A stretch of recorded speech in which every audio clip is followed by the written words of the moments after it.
अस्सलाम दोस्तों की हाल चाल। उम्मीद करता सारे भाई खैर ही होंगे। तो यार अज बड़ी यूजफुल वीडियो तुहाडे नाल शेयर करन लगे। यह शीशा तैयार करन लगे टेबल का।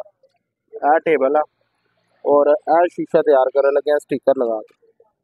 जानू भाई है तुहाडे सामने स्टिकर लगाणगे कटिंग करके। ये लगाना यार थोड़ा मुश्किल है लेकिन नामुमकिन नहीं गा। बड़ा एक आसान तरीका तुहाडे नाल शेयर करांगे। तो ये स्टिकर CNC तो निकल आते हैं। किसी भी मोटरसाइकिल वाली CNC जोड़े मोटरसाइकिल के स्टिकर वगैरह बनाते हैं या तुसी जोड़े डिजाइन तैयार करते बसा वगैरह के लारी अड्डे अमूमन लारी अड्डियां की दुकाना होंदियां उन्होंने तो स्टिकर तुसी उत्थे तैयार करवा सकते। गोल्डन वाइट जोड़ा भी तुसी मतलब लगाना चाहो तो स्टिकर तैयार करा सकते। जानू भाई ने कटिंग कर ली।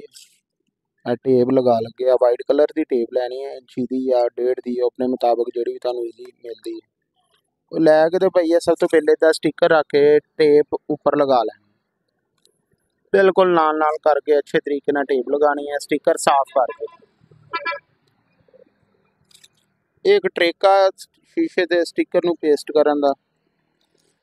इस तो इलावा तुसी स्टिकर पेस्ट नहीं कर सकते। टेप लाजमी लगानी पैंदी। टेप लग गई है हुण टेप जिहड़ी है इहदे नाल साडा स्टिकर जुड़ जाएगा और बड़ी आसानी दे नाल तुसीं आ देख सकते हो। जानू भाई ने उतार लिया तो हुण जिथे भी तुसीं पेस्ट करना शीशे ते अपने साइज के मुताबिक उत्थे रखना तुसीं और बड़े आराम नाल जिहड़ा तुहाडा स्टिकर पेस्ट हो जाएगा। तो यह देखो बड़े एहतियात नाल टेप मुड़ के तुसीं ला लैनी। बहुत ईजी आ। थोड़ा एहतियात करना पैंदा सफाई वगैरह का कचरे का नमी का। स्टिकर नू जरा धुप्पे रख लेना शीशे नू भी साफ करके धुप लवानी नमी वगैरह ना हो फिर ये जोड़ा काम बहुत आसान हो जाता। लो जी माशाल्लाह चारे ये जोड़े कार्नर है शीशे के पेस्ट हो गए बड़े अच्छे तरीके ना। देखो हम बड़े एहतियात ना जानू भाई टाइट पेस्ट करनगे सेंटर का उन्होंने टेपा ना एक वंड कढ़ ली।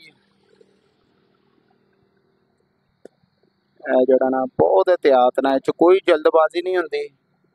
ये जरा थोड़ा जिहा एहतियात ना करने वाला काम आ। बाकी एडा मुश्किल काम कोई नहीं गा। और टेप उतारे लगे थोड़ी एहतियात करनी। कई दफ़ा स्टिकर जड़ा वो टेप ना जुड़िया रह जाता। तो अगर नमी वगैरह कचरा वगैरह सही तरह साफ किया हो नमी ये धुप्पे रखा हो सकाई हो फिर बहुत ईजी हो जाता।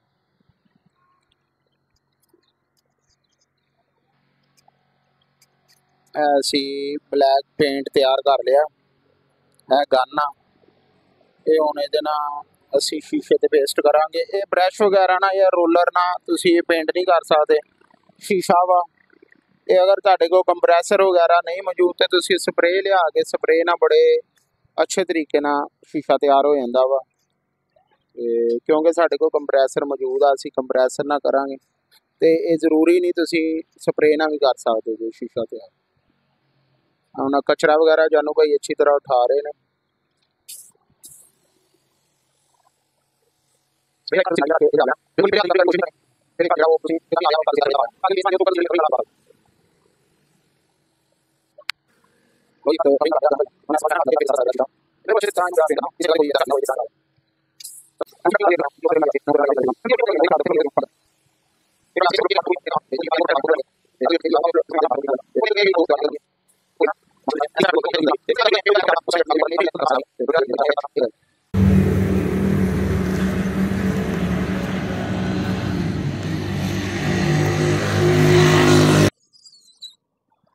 उम्मीद करता अज की वीडियो तुहानू बहुत पसंद आई होगी। अगर वीडियो पसंद आई तो प्लीज़ यार वीडियो लाइक कर दिया करो और चैनल भी सबसक्राइब कर लो। बहुत शुक्रिया।